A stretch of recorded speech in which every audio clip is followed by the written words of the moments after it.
CrazyCarperTV, Series 2, Episode 7. First episode we've ever done together. It's me, Danny, Harry and Al down here. We're at Burton Constable again. We're hopefully going to bag one. So we thought we'd introduce ourselves.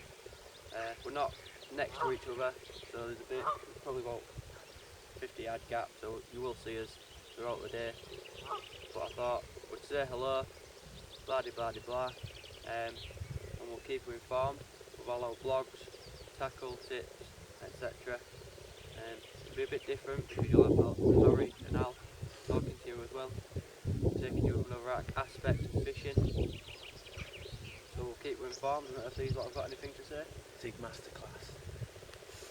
I'll be fishing zigs, I'll be fishing solid bags. Yeah, solid bags on one. Solid bags, so we've got zigs, solid bags, I'm fishing a Chod and a normal blowback rig, and James, you're fishing. I'm going to fish one on zig and then the other two on bottom. I've got my third one set up now, so it's all good. And I'm going to keep working the swim with zigs.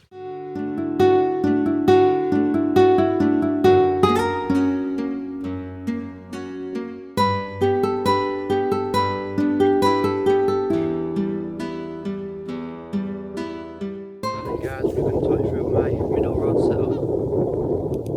Going from the line, I've got a Nash Camo Diffusion weed safety ball leader using a 2.5 ounce lead from TaylorMade Baits. Absolutely fantastic leads. Going down to my hook length, I've got a blowback on made out of jelly wire.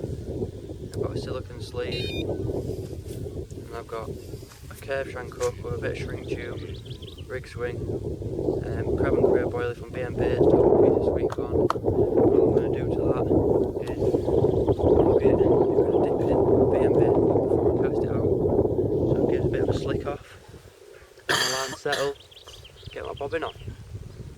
So yeah, that's my middle arm rod. Well, I'm sure Harry will show you his big rod, the Zig Master over here, so we'll keep you informed.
Right then guys, I'm just going to show you where I'm fishing. First, my left hand rod is just off the edge of that tree, just where my finger is now. And my second rod is, I'll zoom in for you, where them tufts of big grass, reeds or whatever they are.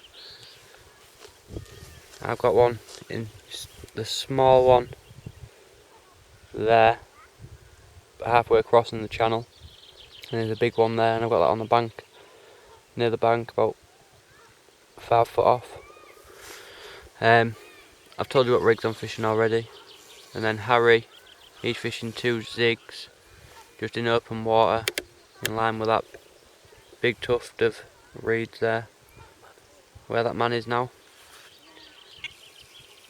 So hopefully we'll catch one. Danny's just had a couple of bleeps on his rod. We'll keep you informed. Everyone, it's Harry from the CrazyCarperTV and team. I'm just going to run through my setup and new products I've bought, so I'm trialling them out. What do I think's good and what do I think's bad.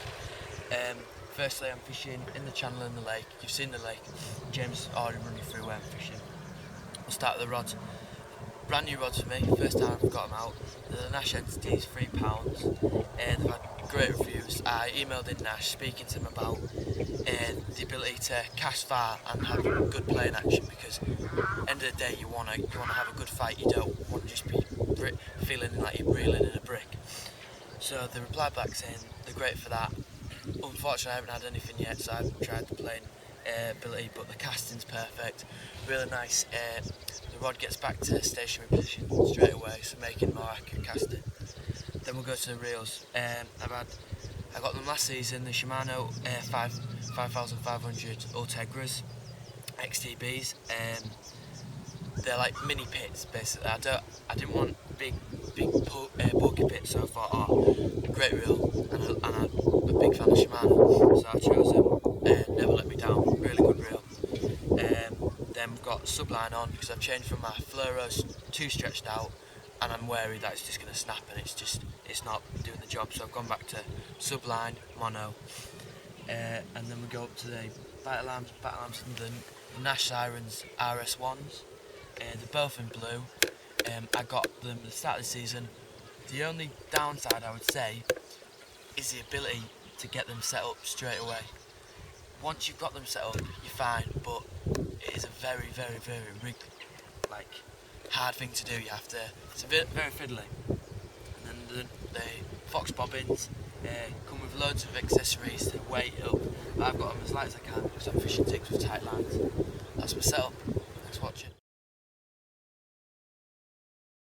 Right then, me and Harry are both fishing Chod rigs on at least one rod, and we're just going to run through which one's using, because I'm using a naked Chod with a bit of a difference on the lead system, and Harry's using one on a leader, so we're both going to run through how we're doing it. I'll go first. Basically, we're starting from how to make it. You just get your normal line coming down, you slide on a sinker and then a bead, you push the bead over the sinker, slide that about 1.5 meters up your line, then your swivel or your quick link, whatever you want to put on there, and that goes on for your Chod, another sinker and bead, and then I've slidden on a Chod sleeve by E.S.P, and that's just like a buffer, so it gives it a bit of shock absorbance there, and then I've just tied on a swivel. Now the other ring of the swivel, I've spliced on about 6 inches of lead core, and I've spliced under there, spliced on a quick link so you can easily change your lead. And what the lead core does, it just keeps, say, when you've got your Chod on, when you've got a fish on, that slides down there, so that's in the fish's mouth there, and it just keeps the lead nicely away so it's not right up against it. And I think it helps land the fish easier, and it just protects the fish a bit more. So that's how I use it. How he's going to run through how we're using it on a leader. Firstly, Dan, I see you've crimped the Chod. What would you say the benefits from crimping instead of tying up? Crimping is basically you can just get it to the perfect length that you want, and it's just as strong and it's a lot less fiddly. Yeah. Alright, this is my setup. I've got the Nash diffusion leader. It's helicopter. It's 75 centimetres, so nearly a metre. So I'll start from the top, going down. I've got Corda putty with lead core beads, but they're really easy flowing, so no safety problems there. It's going to come off straight away. Then go down to the Chod. My Chod's a little bit different. I've got instead of crimping, I've tied it onto a size 11 ring swivel with a larger eye, just for a little bit more movement. It's the actual filament is Corda. Then I've got on the actual hook point, I've got Nash Monster Squid purple, and then I've got size 6 Corda hook, Choddy, and then I've got the Fox hook beads. Just instead of the looping, making the loop with the not a snort, I've put a barrel, little like a mat shovel, really small. Push it into the pop up, and I just think it's a little bit better. Then I go down to the same at the top. I've got a bit of putty, then got my bead, Then going down to about a 1 ounce lead like Danny has. But unlike Danny, I've got the leader obviously, so the chod is going to be next to the lead. It doesn't play the fish as well, and if I was to fish naked now, I'd move on to the way Danny's set up, but for the time it'll do the job. Hopefully I'll catch the fish. It's also whatever you're comfortable with. And another thing on Harry's chod, because Harry's tied it, he's had to put this piece of putty on, so I take it that putty's just to weigh it down. Yep. But with crimping it, you've also got that extra bit of weight there, and I found out with crimping it, you don't actually need that piece of putty. It does sink very slowly and nicely by itself. So that's how we both use them. It's whatever works for you, whatever you're confident with. See you on the bank sometime. Right, there's been a lot of speculation about the cord of goo, so we're going to test it underwater. We're not going to use any effects like people say corda do. So here goes. Just get the goo on.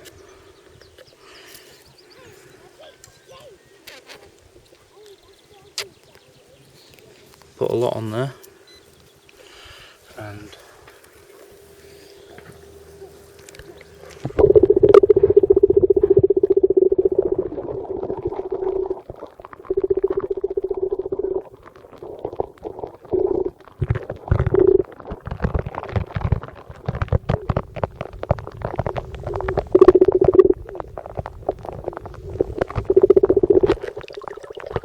as you can see, it's not done anything as of yet.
Right, so that's been in there for a good couple of minutes now, and it's only just started working. It's not worked as well as I thought it would.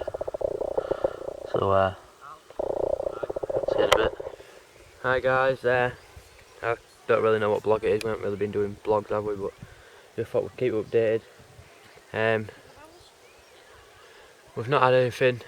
Well, Al and Danny have both had a bream, unfortunately. Me and Harry have not had anything. I had a few pickups earlier on my chod and on my PVA bag, and I put some goo on it. Harry had a couple of knocks on his right hand rod, but it's all gone quiet again. But we've seen before that it picks up later on in the night, so we're hoping that we'll bag one. We're here until about 7:30, 8 o'clock, so hopefully we'll get one to show you all. Thanks for watching.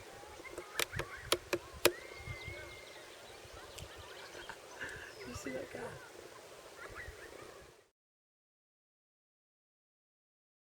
Hi guys, I'm the third one in the team to have a bream now. It's getting annoying, but at least you know your rig's working well. Basically, this is my rig for my inline lead. Unfortunately, when I was splicing, I pulled the lead out, pulled all the lead out of my lead car like an idiot. But I've pulled over some lead putty to get into the grooves of the lead car, and then I've put a little bit of lead car just to pin it all down. I'm fishing slack lines anyway, so it'll lay down. Then I've got a 2 ounce lead with quite a stiff boom, just so it's easy to write the solid bag around it. About a 3 inch rig with just a small stop, a size 10 wide gate with a rig ring on, and a white chocolate pop-up.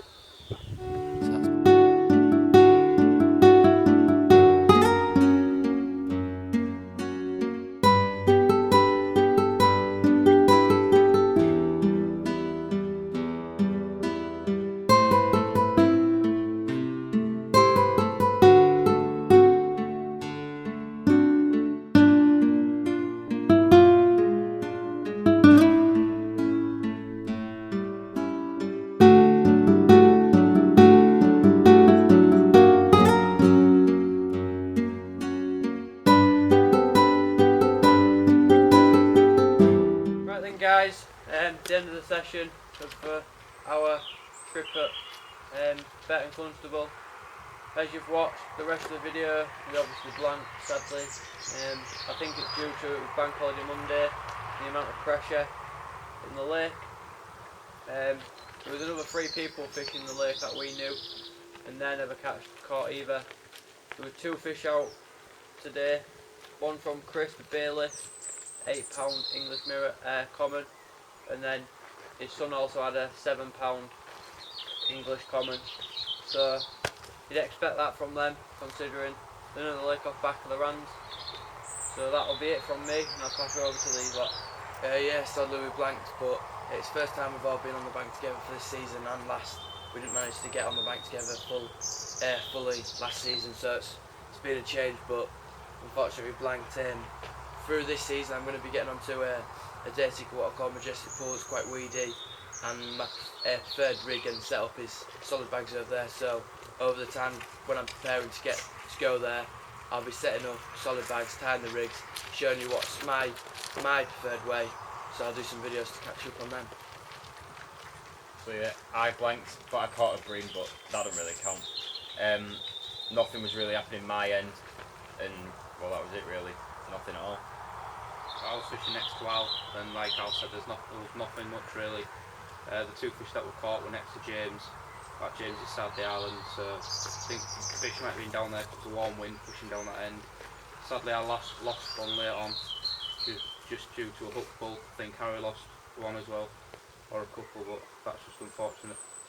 So see you next time. Thanks for watching. Cheers, thank you.